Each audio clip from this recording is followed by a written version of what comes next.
Welcome to Driving Sports TV. This week, the BMI 4-Rotor RX-8 makes its Formula D debut. We level judgment on the Honda Crosstour. And 3 popular crossovers face a Hillclimb challenge.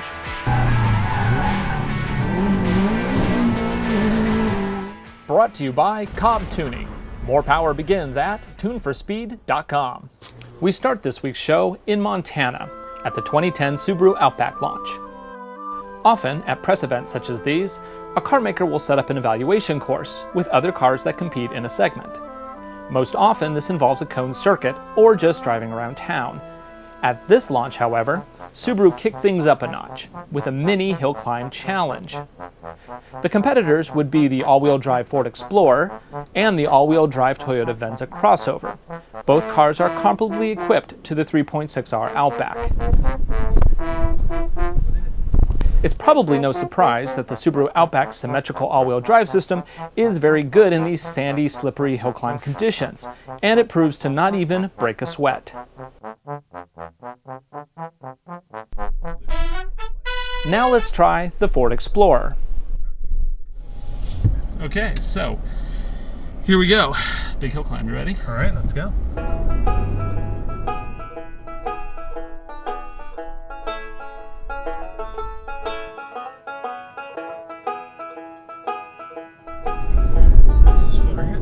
This is flooring it.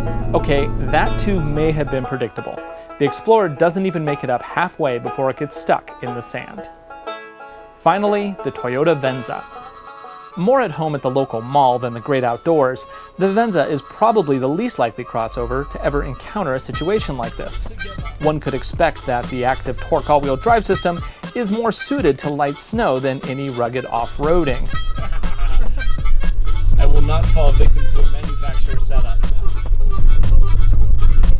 And as expected, many journalists had tried to get the Venza up the hill that day, and all had failed.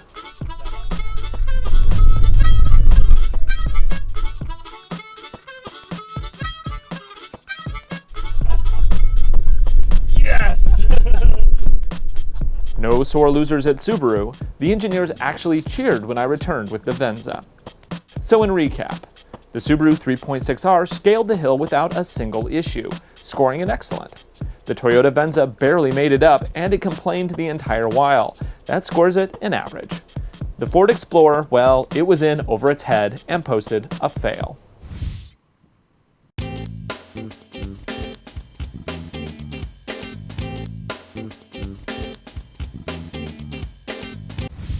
More horsepower for almost any car.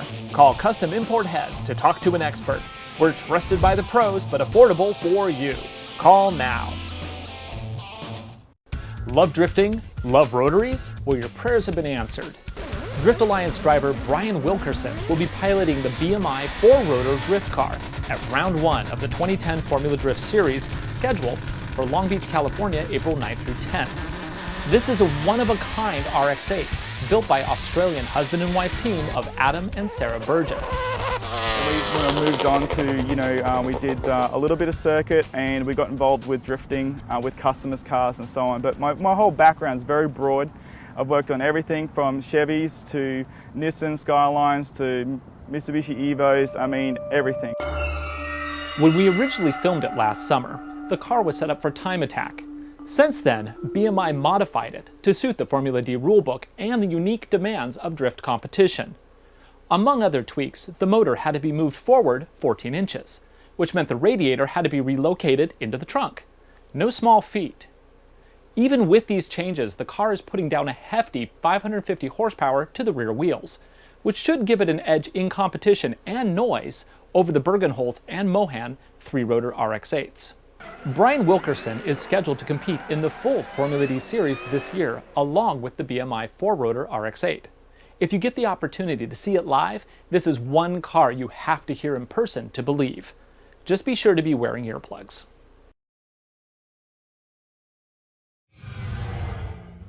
This week we're driving the 2010 Honda Crosstour.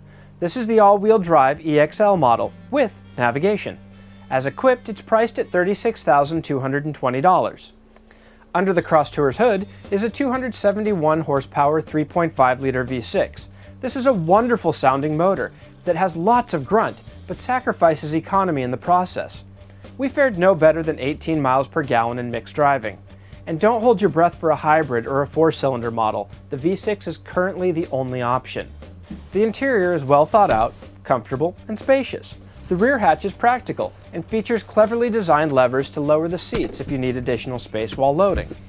These perks add up to a cost of $5,000 more than a comparably equipped Accord sedan, just in case you were wondering. There's also a social cost. Will today's Crosstour be tomorrow's Aztec? Not likely, but the booty on this car is definitely a love it or hate it affair. What did we like? Well, if time allowed, we would have driven the Crosstour from Seattle to New York. The open road called to it like a Griswold to Wally World. What we could do without is the Nimitz-class turning radius. Sure, it's great in the open road, but heaven forbid you make a wrong turn and need to pull a U-ey. For doing what it does very well, this car gets 4 out of 5 stars.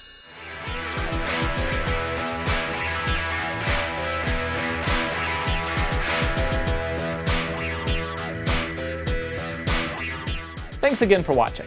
We'll see you again next week on Driving Sports TV.